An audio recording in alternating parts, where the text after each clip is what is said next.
جو ہے نا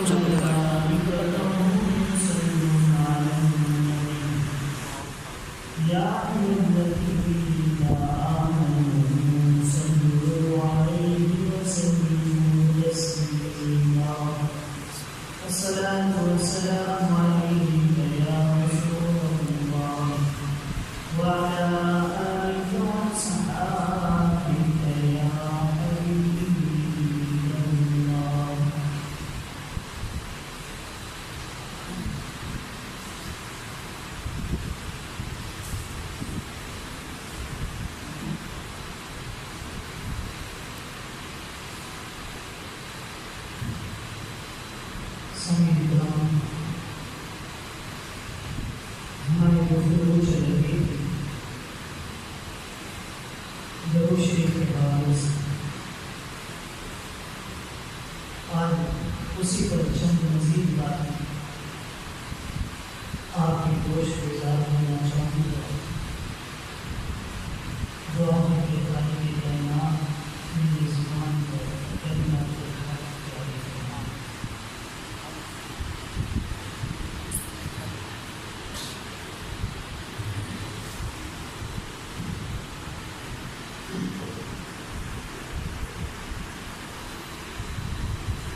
حضرت سیدنا عبداللہ ابن مسعود رضی اللہ تعالیٰ عنہ سے ایک روایت سنی ہے. پیارے آقا کریم علیہ الصلوۃ والسلام نے فرمایا ان للہ ملائکۃ سیاحین یبلغونی عن امتی السلام. فرمایا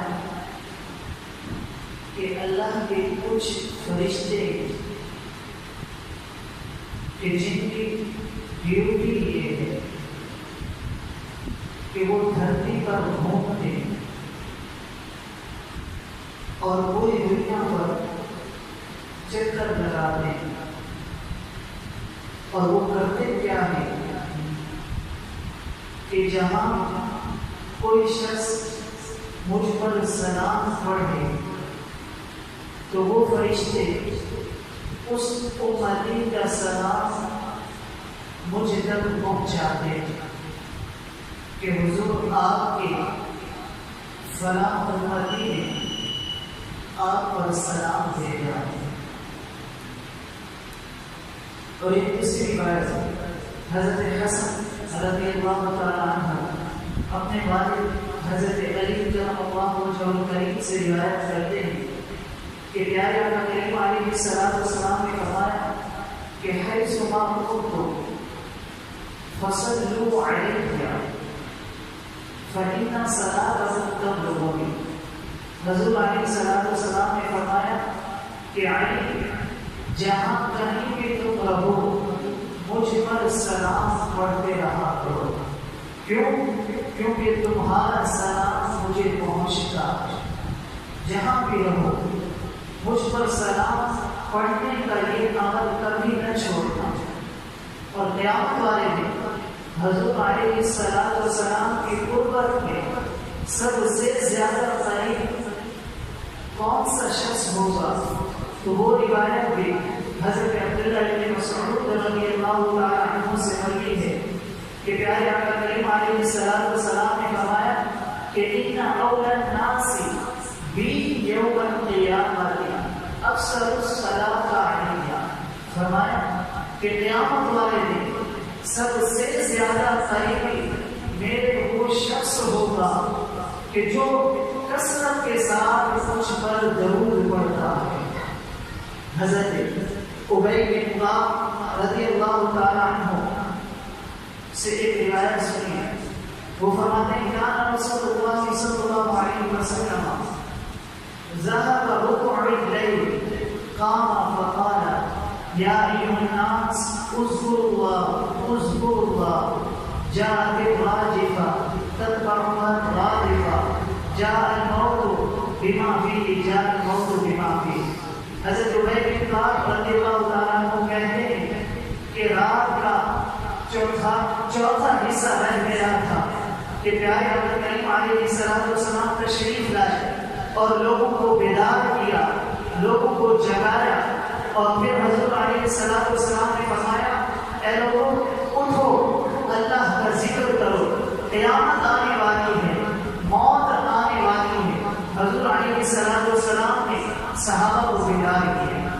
قال ابی بن کعب رضی اللہ تعالی عنہ، حضرت ابی بن کعب رضی اللہ تعالی عنہ فرماتے ہیں، اور یہ جلیل القدر صحابی ہیں، اور حضور علیہ السلام ان سے قرآن سنا کرتے تھے۔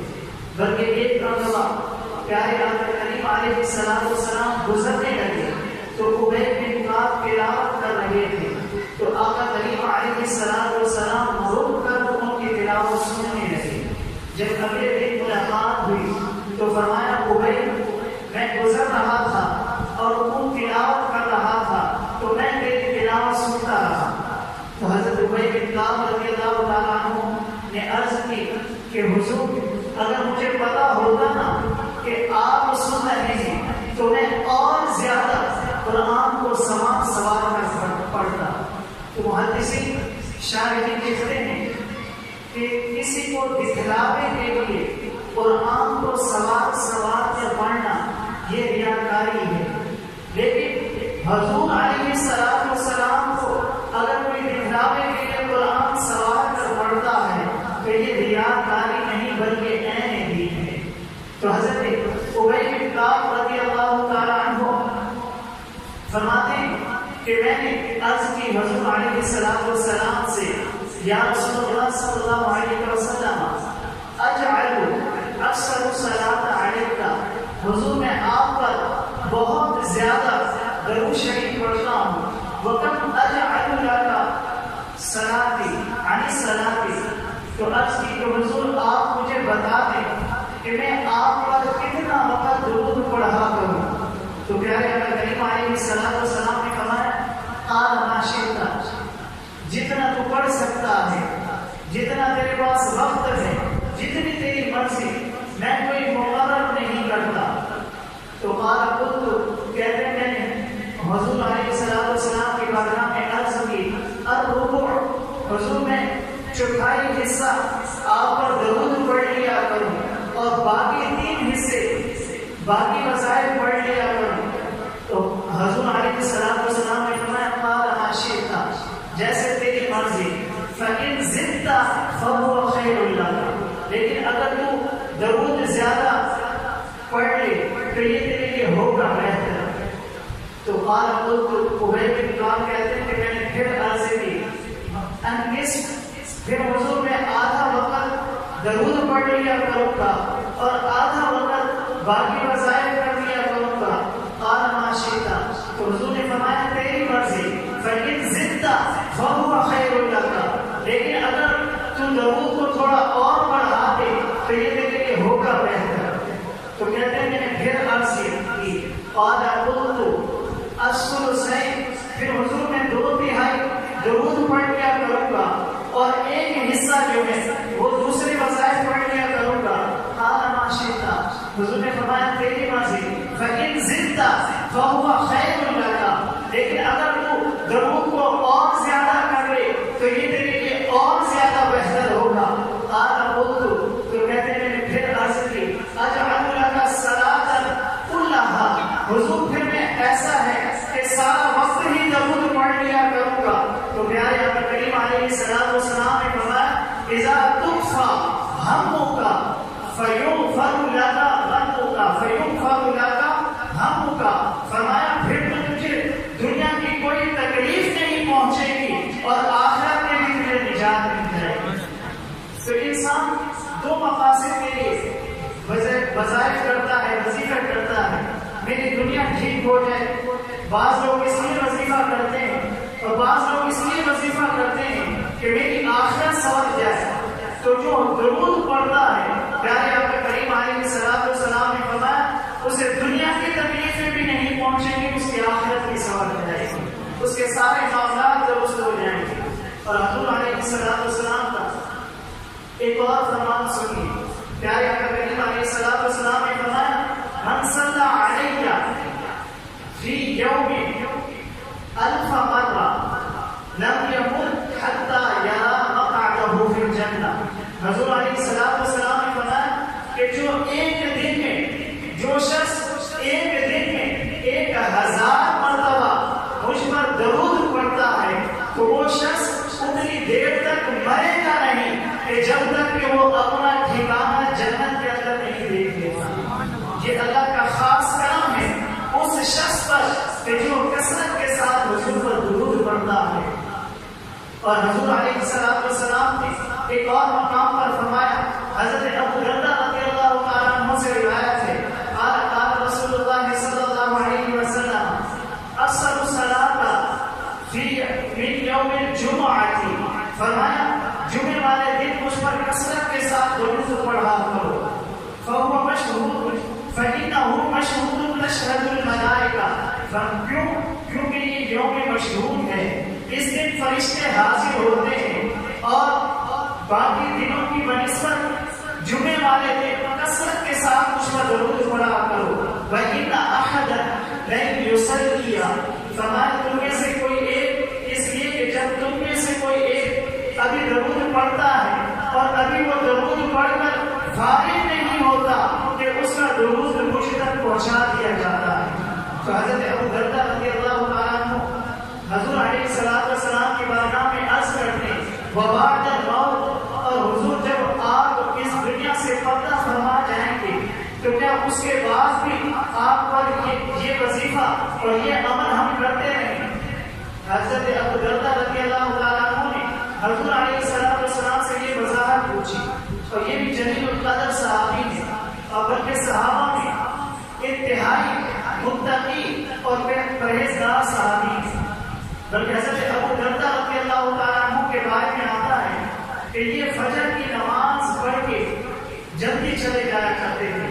تو ایک دن آقا کریم علیہ السلام نے حضرت ابو درداء سے کو روک کر پوچھا کہ ابو درداء کاہے کی جلدی ہے, کیوں اتنی جلدی چلے جاتے ہو, رکتے بھی نہیں؟ تو حضرت ابو درداء رضی اللہ تعالیٰ عنہ نے عرض کی کہ حضور میرے ہمسائے کے گھر کے اندر کھجور کا ایک لمبا درخت ہے, اور آج کل مدینے کے اندر کھجوروں کے پکنے کا موسم ہے, اور سحری کے وقت ٹھنڈی ٹھنڈی ہوائیں مدینے کو سلامی دینے کے لیے آتی ہیں.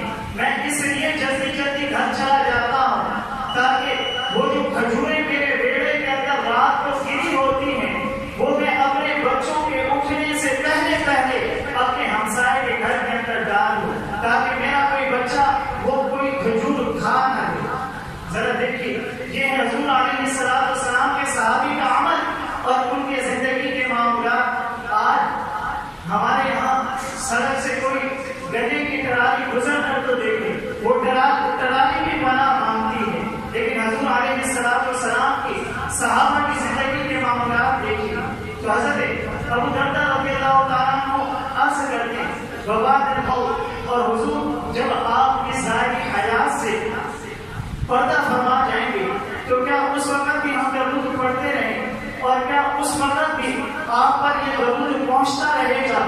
تو سنو حضور علیہ السلام نے کیا فرمایا, فرمایا ان اللہ حرم علی الارض ان یاکل اجساد الانبیاء علیہم السلام, فرمایا اللہ نے مٹی پر حرام کر دیا ہے کہ وہ انبیاء کے جسموں کو کھائے, اور فرمایا نبی اپنی قبروں کے اندر زندہ بھی ہوتے ہیں اور ان کو رزق بھی دیا جاتا ہے.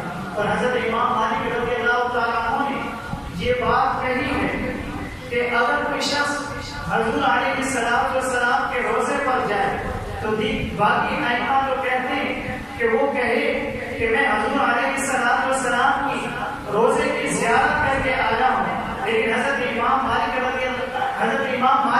کہتے ہیں کہ وہ یہ نہ کہے کہ میں حضور علیہ السلام کے روزے کی زیارت کر کے آیا ہوں, بلکہ وہ یہ کہے کہ میں حضور کی زیارت کر کے آیا ہوں.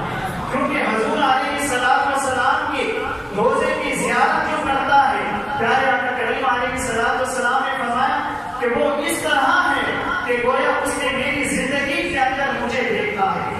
حضرت شیخ سید احمد کبیر الرفاعی رحمۃ اللہ تعالی علیہ ایک بہت بڑے بزرگ گزرے ہیں، اور ان کی ساری زندگی حضور علیہ السلام پر انہوں نے کثرت کے ساتھ درود پڑھا، اور آقا کریم علیہ السلام کی طرف سے بھی جو باطن کے اندر جواب آتا رہا وہ وصول کرتے رہے۔ پھر اللہ نے توفیق دی اور وہ دیار نور میں حاضر ہوا۔ یہ 555 ہجری کا واقعہ ہے، اور اس کو تمام مکاتب فکر کے لوگوں نے سوائے ایک مکتبہ فکر کے سب نے اس کو لکھا ہے۔ تبلیغی جماعت والوں نے اپنے شیخ الحدیث زکریا سہارنپوری نے بھی اسے کتاب الحج کے اندر لکھا ہے، اور بھی بہت سے لوگوں نے لکھا ہے۔ درجنوں تذکرہ نگاروں نے اس واقعے کو بیان کیا ہے، اور اس کی صحت پر کسی اہل علم کو کوئی اختلاف نہیں ہے۔ 555 ہجری کی بات ہے۔ حضرت شیخ رفاعی رحمۃ اللہ تعالی علیہ بنفس نفیس حضور علیہ السلام کے روزے پر حاضر ہوئی، اور روزے پر حاضر ہو کر عرض کیا کرتے ہیں، کیونکہ وہ سید تھے، حضور کی اولاد تھی، عرض کرتے ہیں، کہا حضور ساری زندگی میری روح سلام دے کر آپ کی خدمت میں حاضر ہوتی رہی، اور آپ کا روحانی جواب وصول کرتی رہی، اور آج آپ کا بیٹا بنفس نفیس خود آپ کی چوکھٹ پر حاضر ہوا ہے۔ آج میں صرف روحانی جواب نہیں دوں گا، بس یہ عرض کر کے وہ حضور علیہ السلام کے روزے کے سامنے کھڑے ہو گئے، اور حضور علیہ السلام پر ادب کے ساتھ سلام پیش کرنے لگے۔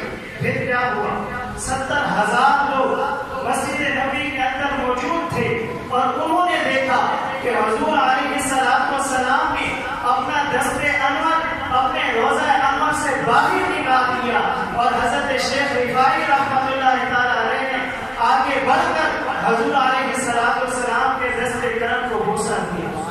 حضور غوث الاعظم شیخ عبد القادر جیلانی رحمۃ اللہ تعالی علیہ آپ فرماتے ہیں کہ میں بھی اتفاق سے اس وقت وہاں موجود تھا، اور حضرت شیخ رفاعی رحمۃ اللہ تعالی علیہ کے صدقے میں نے بھی حضور علیہ السلام کی دست اقدس کی زیارت کرنی۔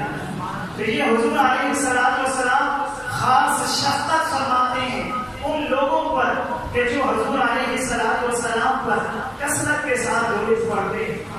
میں درود کے عنوان سے اپنی گفتگو کا اختتام کروں، اور حضرت امام بوصیری کی بات نہ کہوں تو یہ ناانصافی ہوگی۔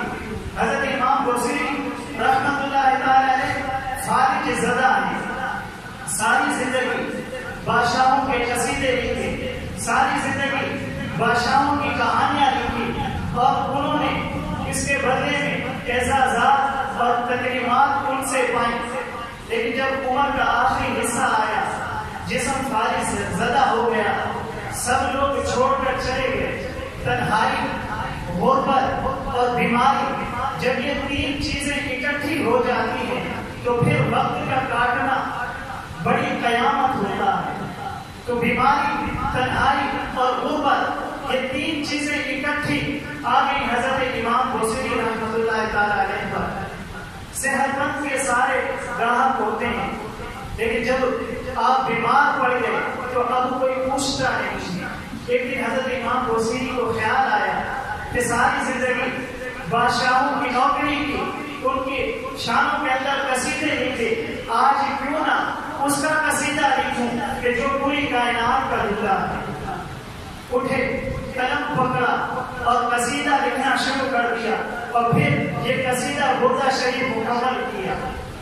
رات ہو گئی، حضرت امام بوصیری سوئے، مقدر جاگے، پیارے آقا کریم علیہ السلام کی خواب میں زیارت نصیب ہوئی، اور حضور علیہ السلام نے فرمایا بوصیری وہ جو قصیدہ لکھا ہے وہ سناؤ تو صحیح۔ تو حضرت امام بوصیری نے یہ مشہور قصیدہ مولانا صلی اللہ علیہ وسلم دائماً آبادا، یہ پورا قصیدہ حضور علیہ السلام کو سنایا۔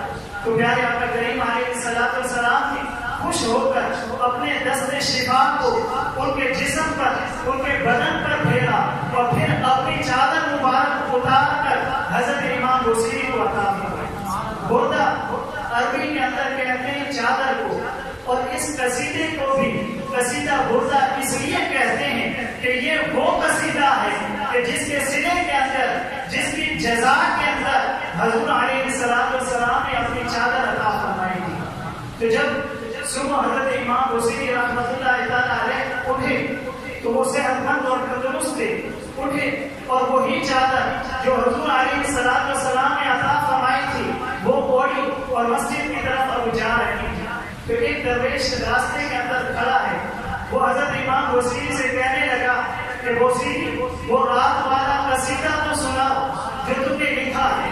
تو حضرت امام بصیری کہتے ہیں کہ میں نے وہ قصیدہ لکھا تھا لیکن کسی کو پتہ نہیں تھا، تو میں نے اس سے کہا کہ کون سا قصیدہ؟ تو کہا بصیری بولے نہ بنو، وہی قصیدہ جو رات کو حضور کو سناتے رہے۔ تو میں نے کہا کہ تمہیں کیسے پتا چلا؟ کہا بتاؤں کہ یہ چادر